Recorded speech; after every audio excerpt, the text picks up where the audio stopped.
Representative Ilhan Omar is calling out the band of Democrats that have, for some reason, called her out in public with their insane read of comments she made about American foreign policy. She's saying that they are harassing and silencing her after they issued a late night statement criticizing her for comparing war crimes committed by the US and Israel to Hamas and the Taliban. So we've got a lot on this, but let's start off with the comments that have led to the letter from these Democrats and what will probably be 6 weeks of Fox News commentary. I know you opposed the court's investigation in both Palestine and in Afghanistan. I haven't seen any evidence in either cases that domestic courts both can and will prosecute alleged war crimes and crimes against humanity. And I would emphasize that in Israel and Palestine, this includes crimes committed by both the Israeli security forces and Hamas. In Afghanistan, it includes crimes committed by the Afghan national government and the Taliban. So in both of these cases, if domestic courts can't or won't pursue justice, and we oppose the ICC, where do we think the victims of these supposed crimes can go for justice? In both of these cases, if domestic courts can't or won't pursue justice, and we oppose the ICC, where do we think victims are supposed to go for justice? And what justice mechanisms do you support for them? Dan, am I crazy? What is the controversy here? Crimes have been committed in these places by all the groups that she named. There's very good reason to fear that domestic courts won't be able to, in an unbiased fashion, investigate them. The ICC, and she's talking about some specific cases in the ICC, but I don't even think that she would need to be for this to be an acceptable comment. What's the scandal? What is going on here? I mean, the controversy directly is that Ilhan Omar is challenging the forces of power that keep our military interests going, essentially. There's a certain correct agenda and a correct way to approach things and say things when you're talking about foreign policy.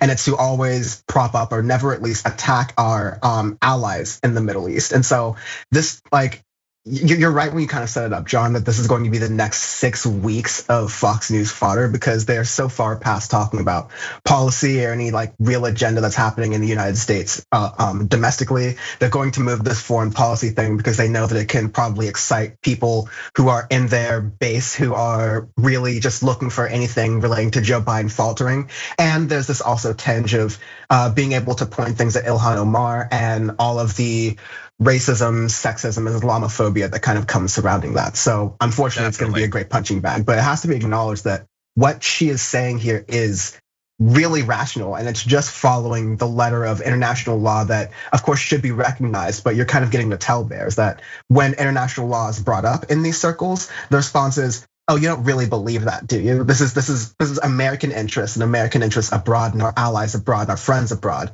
for our own reasons. So the laws don't even apply." Yeah. Well, look. There's so many things I want to say about the response to it. The fact that, and people in the chat are pointing this out.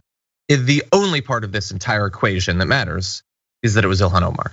I think if virtually anyone else said what she said, it would be fine. Rashida Tlaib would get in trouble probably, maybe AOC.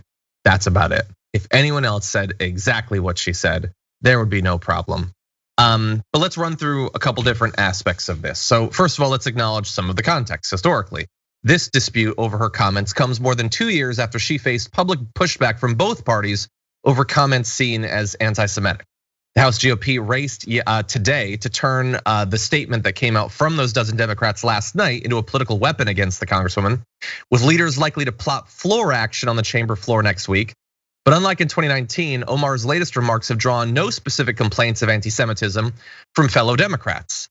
And I don't know how they would, since she's talking about Israel, yes, and Hamas, their crimes, Taliban's crimes, the Afghan national government's crimes, the US's crimes. She is being quite equal in her condemnation of needless civilian suffering and death at the hands of all of these different groups. But the Democrats have now said, you know what, GOP, you want to attack her? Let's make it seem as if it would be bipartisan to do that. And so they're gonna try to get her kicked out of her committees. They're gonna try to get her kicked out of Congress. I mean, never mind that like 8 days ago, Marjorie Greene said that the vaccine thing was like being sent to the gas chambers in Auschwitz. They didn't have a problem with that. That wasn't anti-Semitic, but a criticism that's as equally condemning Hamas as Israel, that's gonna be seen because she's Ilhan Omar as anti-Semitic. And by the way, oh, sorry, continue. I was gonna say to that excellent point really fast that you've made about comparing it to Marjorie Greene's things. There were some comments on the right where it's like, okay, this is kind of a little bit too far. We don't need to compare like mask to anti-Semitic. Like there were some people that was like that. So those thoughts were in the right-wing discourse. But like you said, John, they have the ability to respond to that in any similar method that they are planning to respond or have responded already in Ilhan Omar in a similar fashion with a similar veracity. And they're not doing that because they don't like Democrats. They don't like brown women, and they don't like anything Ilhan Omar is saying because she's speaking truth to power. Yeah, 100%. And I mean, is this crazy? I know we're gonna talk about this later on, but does this kind of just feel like the critical race theory thing? Like, how dare you ever acknowledge that anyone we like has ever done anything wrong? I want to live, like Republicans will spend 10 straight minutes talking about how libs need safe spaces, and then they'll spend the next 10 minutes saying, how dare you ever acknowledge uncomfortable, inconvenient truths. The US has committed atrocities and war crimes. And honestly, like they're saying it's a false equivalence to say that the US and Israel are in any way comparable in terms of the crimes they've done to Hamas and the Taliban. I think that they're right, but not in the way that they mean. They're saying, of course, that nothing Israel or the US has ever done could ever rise to the level of what Hamas has done. It's the exact opposite. The US has literally dropped nuclear weapons on cities. Like the idea that Hamas, in their wildest fantasies, could ever do a tiny fraction of the damage that the US has frequently done. Pick a country, honestly. Go to Laos, go to Cambodia, go to Vietnam. You wanna talk about war crimes and atrocities? You're really gonna say that our past is clean, we have nothing to fear, worry about? And having a representative who's willing to acknowledge that is a problem, except mainly it's that she is a woman, she's, as you pointed out, brown, she's a Muslim, she's a refugee. How dare she come here and ever criticize the country that she should be so grateful took her in? That is what I feel like is simmering, not even really in the background of this entire conversation. She's supposed to come here, be thankful that we helped her, shut up, don't try to get involved in politics, certainly don't criticize this country. I feel like that's the foundation for this whole conversation, and a lot of latent racism on top of it.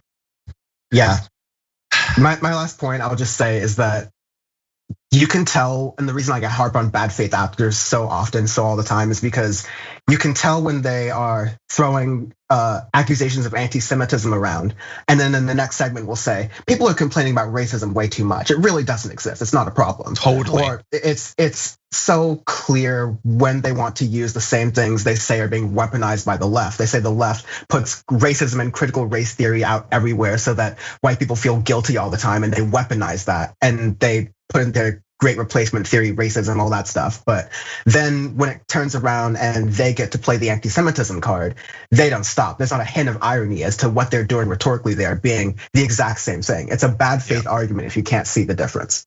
Exactly.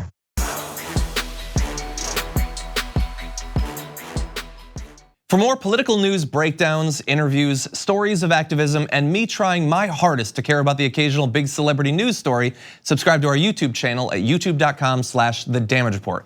And you can ring the bell wherever it is so you don't miss anything.